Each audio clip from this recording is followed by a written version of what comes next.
വിവാഹ വാഗ്ദാനം നൽകി പീഡിപ്പിച്ചു എന്നൊരു പരാതി കൊടുക്കാൻ കഴിയില്ല. ഒന്ന് ആലോചിക്കുക, പരാതി കൊടുക്കാൻ കഴിയില്ല. ആ പരാതിയുടെ ബേസിലാണ് രാഹുൽ മാങ്കൂട്ടത്തിൽ 18 ദിവസം ജയിലിൽ കിടന്നത്. അങ്ങനെ പരാതി കൊടുത്തവരെ ചൂണ്ടിക്കാണിച്ചു എന്ന പേരിലാണ് ഞാൻ 16 ദിവസം ജയിലിൽ കിടന്നത്. ആ പരാതിയുടെ പേരിലാണ് രാഹുൽ മാങ്കൂട്ടത്തിലെ മാധ്യമങ്ങളുടെ ഒരു വിഭാഗമെങ്കിലും ഇത്രയും നിശിതമായി ആക്രമിച്ചതും വിമർശിച്ചതും. ഓർക്കുക, ഞങ്ങൾ പറയുന്നതിനേക്കാൾ സ്ട്രോങ് ആയി ബഹുമാനപ്പെട്ട സുപ്രീം കോടതി പറഞ്ഞത്. നിങ്ങൾ എല്ലാവരും പക്ഷേ ഇത് വാർത്ത കണ്ടു കാണും, പ്രമുഖമായിട്ട് എല്ലാ ചാനലും കൊടുക്കുന്നു. പരാതി കൊടുക്കാൻ കഴിയില്ല എന്നാണ് പറഞ്ഞിരിക്കുന്നത്. ആ പരാതി കൊടുക്കാൻ കഴിയാത്ത ഇത് പോലീസിന് അറിയില്ലായിരുന്നു, ഇത് പ്രോസിക്യൂട്ടറിന് അറിയില്ലായിരുന്നു, ഇത് നിയമ സംവിധാനത്തിന് അറിയില്ലായിരുന്നു. അപ്പോ ആണിനെ വേട്ടയാടാൻ കിട്ടുന്ന എല്ലാ അവസരവും ഇവിടത്തെ പോലീസും ഒരു വിഭാഗം മാധ്യമങ്ങളും സെലിബ്രേറ്റ് ചെയ്യാം. എനിക്കെതിരെയുള്ള കേസ് കൂടെ പറഞ്ഞ ചോദ്യങ്ങളിലേക്ക് വരാം. എന്നോട് ആദ്യം പറഞ്ഞത് നിങ്ങൾ ആ പെൺകുട്ടിയുടെ ഫോട്ടോ ഷെയർ ചെയ്തു എന്ന്. ആ പെൺകുട്ടിയുടെ ഫോട്ടോ ഷെയർ ചെയ്തിട്ടില്ലെന്ന് മാത്രമല്ല, വേറൊരു AI മോഡൽ അശ്വതി അച്ചു എന്ന് പറയുന്ന ഒരു AI മോഡലിന്റെ ഫോട്ടോ ആണ്. രണ്ടാമത് ആ പെൺകുട്ടിയുടെ ഐഡന്റിറ്റി വെളിവാക്കിയത് പറഞ്ഞു. സാർ ആ വീഡിയോ മുഴുവൻ കണ്ട അറിയില്ല. അപ്പൊ മൂന്നാമത് ഇത് രണ്ടും നിൽക്കില്ല, പുതിയ വകുപ്പിടുക. അതായത് എങ്ങനെങ്കിലും പിടിച്ച് ഒരാഴ്ച ജയിലിലിടണം, എങ്ങനെങ്കിലും പിടിച്ച് ഒരാഴ്ച ജയിലിലിടണം. അപ്പൊ ശരിക്കും യഥാർത്ഥ സാറ് പറഞ്ഞ ഒരാളെ ഇന്ററോഗേറ്റ് ചെയ്യുന്നത് CCTV ക്യാമറയുടെ മുമ്പിൽ വെച്ച് വേണമെന്ന്.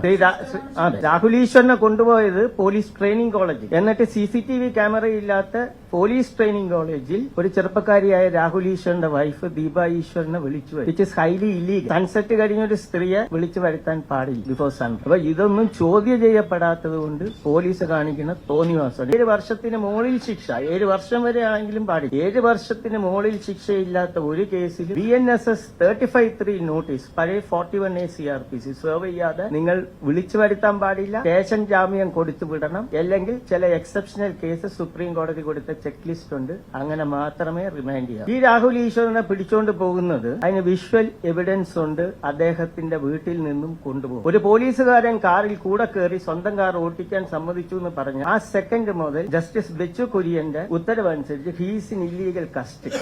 അപ്പോൾ ഇദ്ദേഹം കോടതിയിൽ പോയാൽ കണ്ടംപ്റ്റ് ഫയൽ ചെയ്താൽ ആ പോലീസുകാരുടെ ജോലിയെ വരെ അത് ബാധിക്കുമെന്നും കൂടെ നിങ്ങൾ ഇത് പോലീസുകാരോട് ചോദിക്കണം. ഇനിയുള്ള കേസുകൾ ആളുകളെ പോലീസുകാർ ഇല്ലീഗലായിട്ട് കസ്റ്റഡിയിൽ, രാഹുൽ മാങ്കൂട്ടത്തിനെ അറസ്റ്റ് ചെയ്തപ്പോൾ അവിടെ വെച്ചൊരു അറസ്റ്റ് മെമ്മോ 35 BNS അനുസരിച്ച് അറസ്റ്റ് മെമ്മോ തയ്യാറാക്കിയാൽ that arrest is perfectly valid. Indian supreme കോടതി DK Basu versus state of west ബംഗാളിൽ 1997 ഇത് പറഞ്ഞിട്ടുണ്ടെങ്കിലും ഞങ്ങൾ ഇത് വകവെക്കില്ല എന്നുള്ള പോലീസിന്റെ ധാർഷ്ട്യമാണ് ഇത് സംഭവിക്കുന്നത്. അതുകൊണ്ട് തന്നെയാണ് അദ്ദേഹത്തിനെ പിടിച്ചുകൊണ്ട് പോയിട്ട് അവിടെ വെച്ച് പത്തനംതിട്ട കൊണ്ട് അറസ്റ്റ് മെമ്മോ ഒപ്പിടാൻ പറഞ്ഞാൽ he is not legally bound to sign.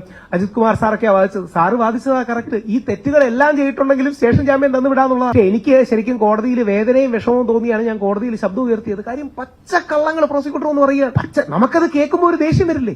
ശരിയാണ്, കോടതിയിൽ അങ്ങനെ സംസാരിച്ചുകൂടാന്നുള്ള സത്യമാണ്, സംശയമൊന്നുമില്ല. പക്ഷേ നമ്മുടെ ഫ്രണ്ടിൽ വെച്ച് പച്ചക്കള്ളങ്ങൾ പോലീസും പ്രോസിക്യൂട്ടറും പറയുക, ഇത് സാധാരണക്കാരന് ചോദ്യം ചെയ്യാൻ പറ്റില്ല.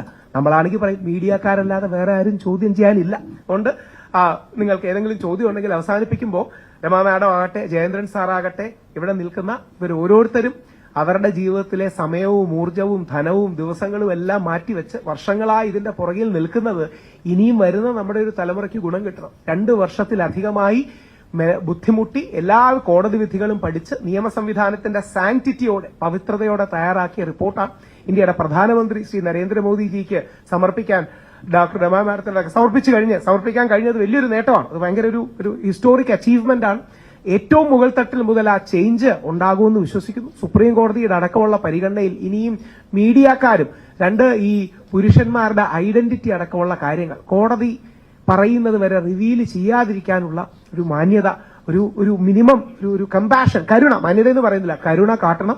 എന്റെ അടക്കമുള്ള കേസുകളിൽ ഈ തിങ്കളാഴ്ച വീണ്ടും കേസ് വരികയാണ്, മറ്റേ ജാമ്യം റദ്ദാക്കണമെന്ന് പറഞ്ഞു. എന്തിനാണ് ഈ പെൺകുട്ടിക്ക് അനുകൂലമല്ലാത്ത കോടതി പരാമർശം ഇംഗ്ലീഷിൽ പറഞ്ഞത് മലയാളത്തിൽ പറഞ്ഞതിന് വേണ്ടിയിട്ട് അത് ഭയങ്കരമായി ആ പെൺകുട്ടിക്ക് മനോവേദന ഉണ്ടാക്കിയെന്ന് ഇതാണ് പറയുന്നത്. ഇപ്പൊ അഡ്വക്കേറ്റ് ദീപ അവർ സുപ്രീം കോടതിയിലേക്ക് പോയിട്ടുണ്ട്. അവരടക്കം ഇത് യഥാർത്ഥത്തിൽ പ്രവർത്തിക്കുന്നത്, ഞാൻ ഒരു മോശം വാക്ക് പറയല്ല, ഒരു തീവ്ര ഫെമിനിസ്റ്റ് മാഫിയ രീതിയിലാണ് പ്രവർത്തിക്കുന്നത്. എന്താണെന്ന് പറഞ്ഞാൽ അതൊരു എക്കോസിസ്റ്റമാണ്. എങ്ങനെയും ഇത് പറയുന്നവനെ ആക്രമിക്കുകയും മാധ്യമങ്ങൾ വഴി, അഡ്വക്കേറ്റ്സ് വഴി, പോലീസ് വഴി, ആ എക്കോസിസ്റ്റം വഴി ആക്രമിക്കുക. അതൊരു തീവ്ര, ഞാൻ ആ വാക്ക്, ഞങ്ങളുടെ ഭാഗത്തും പുരുഷന്മാരിലും ഈ തീവ്ര മെയിൽ ഷോവനിസ്റ്റുകൾ ഉണ്ടില്ലെന്നൊന്നും പറയുന്നില്ല. അങ്ങനെയുള്ളവരെ ഞങ്ങൾ വിയോജിക്കുകയാണ്, തള്ളി പറയുക. അങ്ങനെ സ്ത്രീകളെ അപമാനിക്കുന്നവരുണ്ടെങ്കിൽ 100% തള്ളി പറയുകയാണ്. കാരണം നമുക്കതല്ല ആഗ്രഹം. ഇതേപോലെ ഈ മെയിൽ ഷോവനിസ്റ്റുകൾ ഉള്ളതുപോലെ ഒരു തീവ്ര ഫെമിനാസി മാഫിയ എന്ന് പറയുന്നവർ പ്രവർത്തിക്കുന്നുണ്ടെന്നുള്ള സത്യമാണ്. ആരെയും കരിവാരത്തേക്കാൻ അതിന്റെയൊക്കെ ഇരയാണ് ദീപക്കിന്റെ അച്ഛനും അമ്മയും ഒക്കെ. അപ്പോൾ അത്തരം ഒരുപാട് പേരുണ്ട്. ഇനിയും വരുന്നൊരു തലമുറയിലെ പുരുഷന്മാരെ അതിലേക്ക് തള്ളിയിടാതിരിക്കാനാണ്. പോലീസ് സ്റ്റേഷനുകളിൽ എല്ലായിടത്തും CCTV ക്യാമറ കേരളത്തിലില്ല.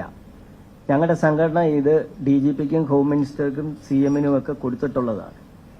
ഉദാഹരണത്തിന് തിരുവനന്തപുരം സൈബർ പോലീസ് സ്റ്റേഷനിൽ RTI ആപ്ലിക്കേഷൻ ചോദിച്ചപ്പോൾ ഞങ്ങൾക്ക് CCTV ക്യാമറ ഇല്ല എന്നാണ് മറുപടി കിട്ടിയത്. ഒരു ചെറുപ്പക്കാരനെ കൊണ്ടുചെന്ന് കയ്യിൽ വിലങ്ങ് ബാക്കിലിട്ട് കെട്ടി കുനിച്ചു നിർത്തി ഇടി കൊടുത്ത് നിന്നെ ഇവിടെ വെച്ച് കൊന്നാലും എൻക്വയറി നടത്തുന്ന ഞങ്ങളുടെ സുപ്പീരിയേഴ്സാണ് വിൽ ബി പ്രൊട്ടക്റ്റഡ് എന്ന് പറഞ്ഞ് ഇടി കൊടുത്ത ഒരു കേസിലാണ് CCTV ക്യാമറയുടെ ദൃശ്യങ്ങൾ ചോദിച്ചത്. മിക്ക പോലീസ് സ്റ്റേഷനുകളിലും ഇപ്പോൾ ഉണ്ട്, പക്ഷെ ചില സ്ഥലത്തില്ല. പക്ഷെ ഞാൻ ചോദിക്കുന്നത്, ഇല്ലീഗലായിട്ട് അറസ്റ്റ് ചെയ്ത് രാഹുൽ ഈശ്വറിനെ കൊണ്ടുപോയത് പോലീസ് ട്രെയിനിങ് കോളേജിൽ സന്ധ്യ കഴിഞ്ഞിട്ട്. അവിടെ കൊണ്ടുപോകാൻ പോലീസിന് എന്ത് ബിസിനസ്? ഇദ്ദേഹത്തിനെ കൊണ്ടുപോകേണ്ടത് പോലീസ് സ്റ്റേഷനിലോ അല്ലെങ്കിൽ CCTV ക്യാമറ ഉള്ള സ്ഥലങ്ങളിൽ മാത്രമേ കൊണ്ടുപോകാൻ ഒക്കുള്ളൂ. He's an accused, he's under the custody. ഒരു ചെറുപ്പക്കാരിയായ സ്ത്രീയെ സന്ധ്യ കഴിഞ്ഞിട്ട് പോലീസ് ട്രെയിനിങ് കോളേജ് പഠിച്ച ഒരു വിജനമായ സ്ഥലം, ഭാഗ്യത്തിന് മാധ്യമങ്ങളൊക്കെ അവിടെ ഉണ്ടായിരുന്നു, അത് വേറെ കാര്യം. പക്ഷെ അതിനകത്ത് അവർ ഒറ്റയ്ക്ക് കയറി ചെല്ലേണ്ടി വന്നു. അവരുടെ ഭർത്താവിനെ അവിടെ ഇല്ലീഗൽ ഡീറ്റൻഷനിൽ വെച്ചിരിക്കുകയാണ്. എന്നിട്ട് വ്യാജമായി ഫോർജ് ചെയ്തുണ്ടാക്കിയ അറസ്റ്റ് ഡോക്യുമെന്റ്സ് അവിടെ വെച്ച് ഇദ്ദേഹത്തിനെയും ഇദ്ദേഹത്തിന്റെ ഭാര്യയും ഒപ്പുവെപ്പിച്ചു. ദീപ തിരിച്ചിറങ്ങി വന്നപ്പോൾ ഞാൻ ആസ്റ്റ് സൈൻ ചെയ്യരുതെന്ന് ഞാൻ പറഞ്ഞിട്ട് എന്തിനു സൈൻ ചെയ്തു എന്ന് ചോദിച്ചപ്പോൾ പറഞ്ഞു, sir pressure was too much എന്ന് പറഞ്ഞു. ഇതാണ് എല്ലായിടത്തും ചെയ്യുന്നത്. അറസ്റ്റ് ഡോക്യുമെന്റ്സ് ഉണ്ടാക്കാറില്ല, അറസ്റ്റ് മെമ്മോ തയ്യാറാക്കില്ല. ഇവിടെ ഇരിക്കുന്ന എന്നെ ചിലപ്പോൾ ഇവിടെ നിന്ന് പിടിച്ചോണ്ട് പോകും. അവിടെ ചെല്ലുമ്പോൾ എന്റെ ആളുകൾ അവിടെ എത്തുമ്പോൾ അവരെ കൊണ്ടൊക്കെ ഒപ്പിടിക്കും. നേരത്തെ ഒരു കേസുണ്ട് രാഹുൽ മാങ്കൂട്ടത്തിന്.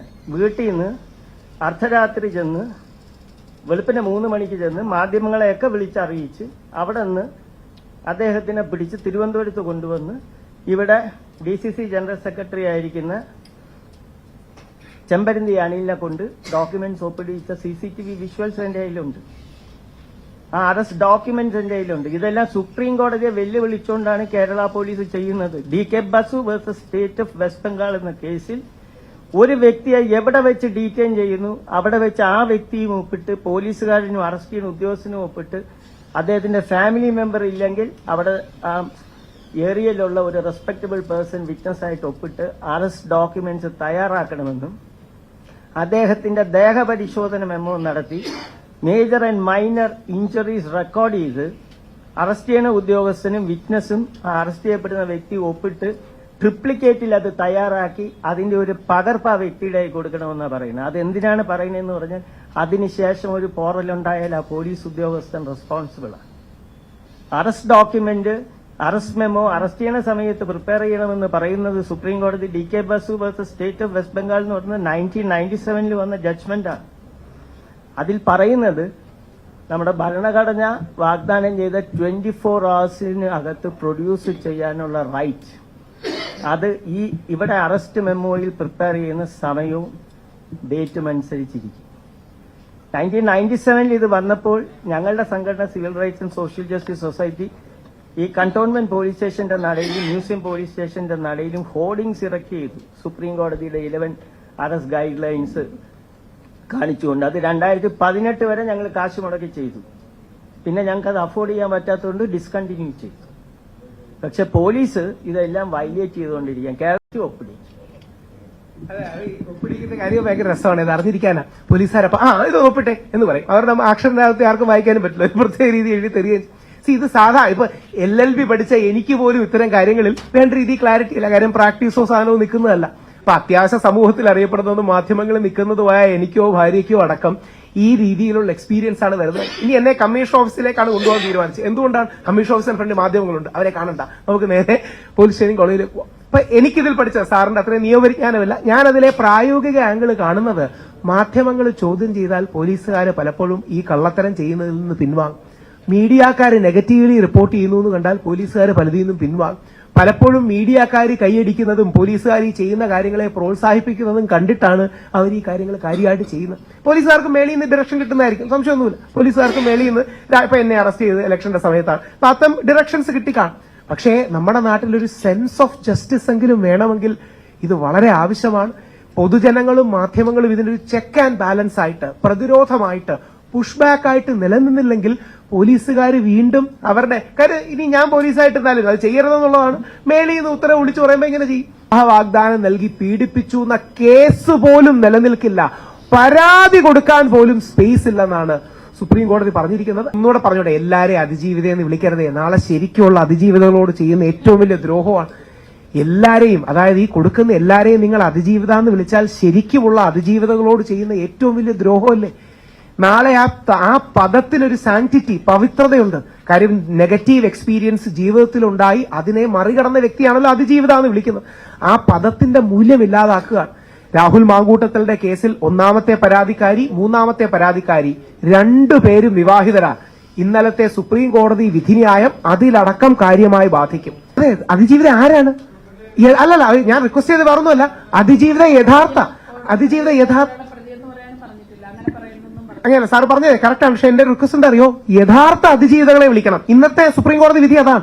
യഥാർത്ഥ പരാതിക്കാർ, അതായത് യഥാർത്ഥ പരാതിക്കാർക്ക് കൂടി ഇത് ദോഷം ചെയ്യുന്നു എന്ന് ഇന്നലെ ജസ്റ്റിസ് നാഗരത്ന, ജസ്റ്റിസ് ഉജ്വൽ ഭുയാൻ അടക്കമുള്ളവരുടെ ബെഞ്ച് സൂചിപ്പിക്കുന്നതിന്റെ താല്പര്യം എന്ന് പറഞ്ഞാൽ നാളെ ഏത് പരാതിക്കാരി വന്നാലും ഒരേ സംശയത്തിന്റെ ദൃഷ്ടി നോക്കും. ഇപ്പൊ ഞാൻ സിമ്പിളായി ചോദിക്കാം, നാളെ രാഹുൽ ഈശ്വറിനെതിരെ എന്ന് പറയാം, രാഹുൽ ഈശ്വറിനെതിരെ ഒരു നാലാമത്തെ പരാതി ഒന്നുമിരിക്കട്ടെ, ഇതേപോലെ വിവാഹ വാഗ്ദാനം ലഭിച്ചു, ചിലപ്പോൾ അത് ശരിയായിരിക്കാതിരിക്കട്ടെ, എനിക്കെതിരെ ഒരു പരാതി ശരിയാതിരിക്കട്ടെ, നാളെ സാധാരണക്കാർ വിശ്വസിക്കൂ. എന്തുകൊണ്ടാണ്? ആദ്യത്തെ പരാതിക്കാരി ഓൾറെഡി മാരീഡ് ആണ്, അവള് ഇതല്ലെന്ന് പറഞ്ഞു. മൂന്നാമത്തെ പരാതിക്കാരി ആ കുട്ടി അങ്ങനെയെന്ന് പറഞ്ഞു, ആദ്യത്തെ പരാതിക്കാരി ആ കുട്ടിയെന്ന് പറഞ്ഞു. അവരെല്ലാം ബഹുമാനമാണ്. കാര്യം ചോദിച്ച് അവസാനിപ്പിക്കുമ്പോൾ പീഡിപ്പിച്ചൊരുത്തന് 10,000 രൂപ അങ്ങോട്ട് കൊടുക്കുകയും ഗോട്ട് മിൽക്ക് മേടിച്ചു കൊടുക്കുകയും ഷാമ്പു മേടിച്ചു കൊടുക്കുകയും ചെയ്യുന്ന ഒരു പെൺകുട്ടി, പീഡിപ്പിച്ചവന്റെ കൂടെ ഫ്ളാറ്റ് മേടിക്കാവുന്നതും മറ്റും ചർച്ച ചെയ്യുന്ന ഏതെങ്കിലും ഒരു പെൺകുട്ടി ലോകത്തിലുണ്ടാവും. എന്നിട്ട് നമ്മളോട് പറഞ്ഞത് എന്താ? ആദ്യ പീഡന പരാതിന്റെ മുഖത്ത് തുപ്പി ഇടിച്ചു എന്നൊക്കെയാണ്. ഈ വ്യക്തിയോടൊപ്പം ആരെങ്കിലും ഫ്ളാറ്റ്, ഇപ്പൊ നിങ്ങൾ തന്നെ ആലോചിച്ച് നോക്കൂ, എന്ത് വലിയ കള്ളത്തരമാണ് നടക്കുന്നത്. ഇപ്പൊ രാഹുൽ മാങ്കൂട്ടത്തിനെതിരെ ഒരു ഗൂഢാലോചന നടക്കുകയല്ലേ എന്ന് സംശയിച്ചാൽ കുറ്റം പറയാൻ പറ്റൂ.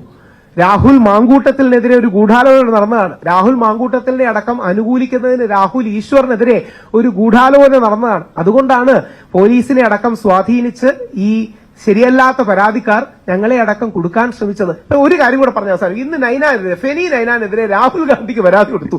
ഇന്ന് രാവിലെ ഒരു വാർത്ത, രാഹുൽ ഗാന്ധിക്ക് പോലീസ് സ്റ്റേഷൻ വല്ലതും ഉണ്ടോ?